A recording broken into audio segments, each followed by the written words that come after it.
The only thing that we're interested in is putting money in your wallet. If you want to bet the fights, if you want to have a little bit of action, you are in the right place. With my partner, Ian Parker, I am Brett Okamoto. We're ready to rock between our parlays, our props, our straight picks. It's time to make money. Let's go.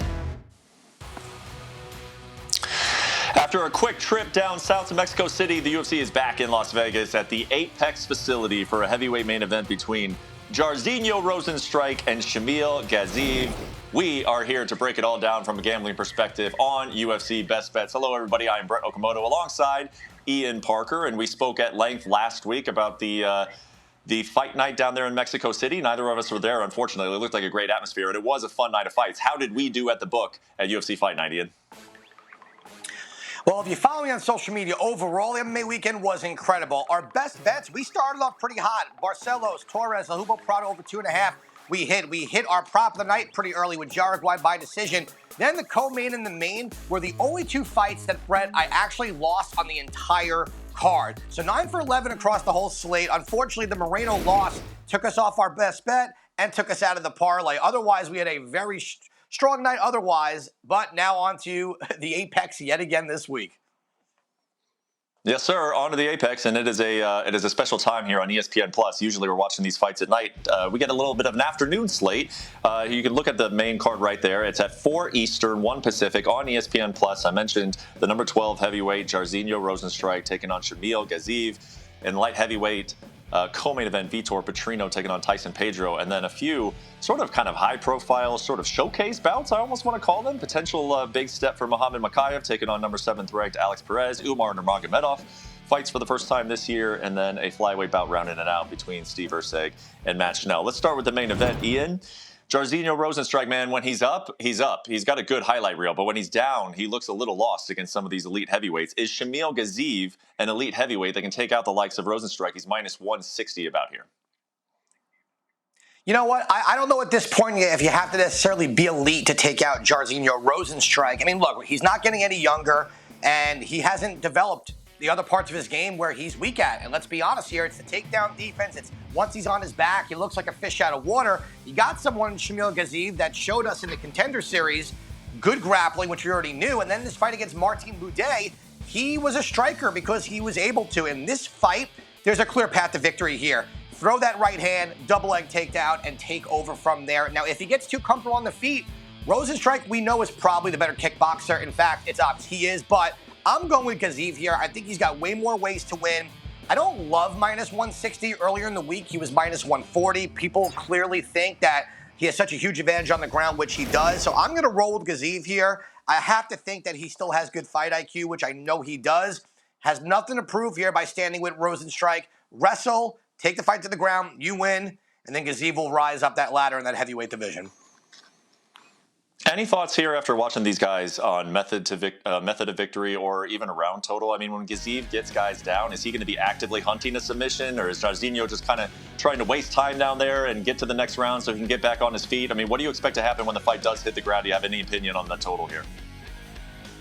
No, it's a great question. Look, if you don't like that minus 160, to win by finish is minus 150. It's a lot less. If the fight goes to the ground, Gaziev could win this by KO or TKO at plus 130. If you're on that side, there are other options there. This fight is not going 5 rounds. The under 1.5, I like it. I don't love it. It's also a high number. And again, I think that's the books really assuming that Gaziev's going to use his wrestling, which if he can, we could be in for a quick night. So KO or TKO from at plus 130, by finish at minus 150, I certainly don't mind that. If you want to be conservative, it's only minus 160 for him just to win. Okay, good stuff on the main event. The co-main event is actually somewhat similar, I feel, and that Tyson Pedro has looked very, very good at times, but when he's gone up in a step of competition, he has struggled a little bit, and we're wondering here if it's a step up in competition against Vitor Petrino, who's 3-0 in the UFC. Maybe an opportunity for him to make a name for himself, continue to make a name for himself. What do you think of this light heavyweight matchup? You know, I think Tyson Pedro sometimes just doesn't understand who he is as a fighter if he doesn't find success earlier in the fight. And to your point, when he is fought up, his performance comes down. It should be the opposite. He should be fighting up to his competition. And this one's going to be kind of meeting in the middle somewhere. He's got someone, Vitor Petrino, who is a very good striker. I think he's a very smart fighter. He knows how to control the distance, and he doesn't rush. He doesn't go into these with the ego of like, oh, I got to go get this guy, knock it out. And we've seen him in the graphic, especially right there. He has subs to his game. I like this fight for Petrino. You know, I think he does get the win. I think Pedro's become a little bit limited. I think he's become a little too predictable. For me, I'm actually going to go over 1.5 here in this fight. I think Pedro is going to have to really be careful of Petrino's power. I think both guys are going to respect that. I think there's going to be an early 2-minute filling out process. I think if there's going to be a finish, it would be towards the end of the second, early third for Petrino. So let's go over 1.5 rounds here for this co-main event. All right, moving on through this main card, let's talk about Muhammad Mokaev. We have talked about him now for a couple years, and he's 11-0, undefeated, obviously, in the UFC, a 5-fight win streak in the UFC, 8 finishes in those 11 fights. He is obviously very, very, very talented. Odds makers have shown him a ton of respect. He hasn't always really wowed you, but he has always gotten the job done. He's taken on Alex Perez, who comes in, has only fought once in the last 3.5 years. He's had a little bit of issues making weight at 125 pounds. It's a tough cut for him. What do you think of this matchup, Muhammad Mokaev at minus 355? I think the matchup makes sense for Mokaev to move up the ladder. My concern is Perez, to your point, making weight, getting to the fight. He may have the record for most canceled fights in UFC history, but he's a very good striker, a lot of power. Mokaev's striking is still average, but where he is so good is on the ground, is his ability to take the fight to the ground. So I'm going to do this. We're going to go, besides Mokaev to win, Brett, our prop of the night, Mokaev by sub, and what he's done his last 2 fights, Mokaev to win by sub in round 3 as our long shot prop of the night. Oh, I love that, man. The long shot props are always a little bit of fun there. Let's move on to Umar Nurmagomedov, which kind of got... I mean, you want to talk about difference in situations here. He was going to fight Cody Sandhagen in a fight that may have put him into a title fight, 135 pounds. Instead, he injures his shoulder, and now he's taking on a newcomer here in his first UFC appearance, and he comes in, of course, as a huge favorite, as he often does. What are we thinking about Umar Nurmagomedov in this fight? Look, I think Umar's the real deal. However, that Corey Sandhagen fight, I think, was a huge missed opportunity. He's going for fighting someone that might have gotten him to a title shot, now to fighting a newcomer who is actually a pretty dangerous fighter. I think he's very good in his own right. With Umar also being out almost a year with that shoulder injury, I'm going to take a little bit of a stab here at the over 1.5.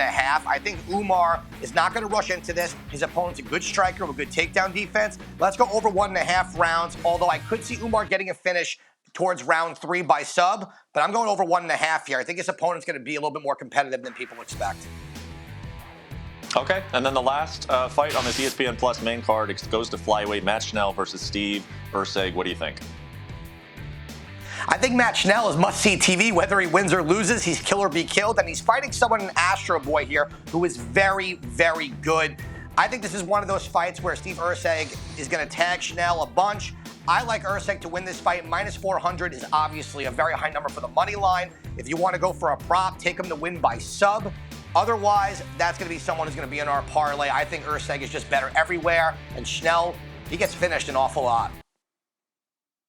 Okay, so you teased the parlay a little bit, but before we get there, let's run through the prelim picks, which start at 1:30 Eastern, 10:30 in Pacific on ESPN Plus. Take it away.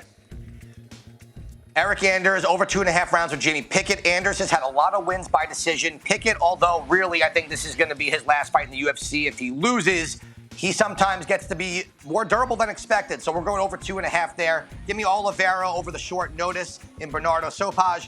I'm going Basharat by decision. I think Ayman Sahabi's been very good his last few fights. I just think Basharat is on a different level. And you're going from minus 950 to minus 165. We're going there. Duncan inside the distance for Barrow. If he doesn't win, he gets knocked out. Duncan's very talented. He showed that in his last fight. Ludovic Klein, AJ Cunningham over 1.5. This should be a squash fight, but Klein takes his time. And give me Loic Rajabov as kind of that dog of the week against a debut from the Contender Series in Al Sawadi. Some long odds here on this UFC Fight Night, and that makes me wonder where we're going for the long shot parlay. Where are we headed this Saturday? We're getting a little submission-friendly this week. I'm going with Muhammad Mokaev. Listen, Perez against Pantoja, that was almost too easy. Mokaev is world-class jiu-jitsu, plus 150 there. Umar Nurmagomedov, very good on the ground. His opponent that's where he could beat him. On the feet, it's going to be closer than people think. I think Umar is going to use that wrestling at a plus 140. I love that. Last but not least, look for Erceg to get that rare naked choke on Matt Schnell at plus 1850. 3 wins, all by sub. Let's go. All right, so almost 20-1 for the long shot parlay. How about just the normal parlay for this weekend? I love it. The normal parlay. Sometimes the normal ones are just as hard to hit. Give me Mikhaev, Urseg, and Christian Leroy Duncan here. All three favorites. We're getting a little bit above even money. I just feel like these three guys, these are showcase bouts for them. Mikhaev, definitely a higher level fight, but Perez is just so inactive. Not great submission defense. I think we get this one done, and hopefully we get back on track with the parlay. Last week we missed by just that one leg in Moreno. Yeah, you're right. It's not the normal parlay. It's the Parker's parlay. That was my fault there on that transition. How about our best bets for UFC Fight Night? Hey, you know what? Sometimes normal's better than Parker. I don't blame you. All right, so these best bets this week, we're getting a little creative. We're going to shake it up. Give me Gaziev at moneyline -170. The number's a little higher than I really like, but the wrestling is just so much different, levels above Rozenstruik. Petrino, Pedro over 1.5. Nurmagomedov and Almakin at over 1.5. Basharat by decision, going prop there. El Sawadi and Loic Rajabov over 2.5. And I'm going one more parlay here, Brett. Give me Duncan, Anders, and Petrino at +107. I'm throwing that in our best bets. I think the favorites are going to roll this week. I think the only real dog that I'm giving a legitimate shot to is Loic Rajabov. Those are going to be our best bets for the week between props, money lines, and parlays. Let's go. This guy always surprises you, man. Just when I thought he's found a way to add every little thing that we can to the show, he puts a parlay in as a best bet. But it is, like I said, a week full of heavy favorites, and we'll see if the favorites roll as Ian is expecting many of them to do. That's it for us, UFC Fight Night this weekend, and we will be in Miami next week for, I think, a stellar card, and what I'm predicting could be fight of the year against Sean O'Malley and Chito Vera. Joe Fortenbaugh will be there with us as well, having a little bit of fun at UFC 299, so make sure you catch that show. And until then, enjoy the fights, the afternoon fights this Saturday. We'll see you next week.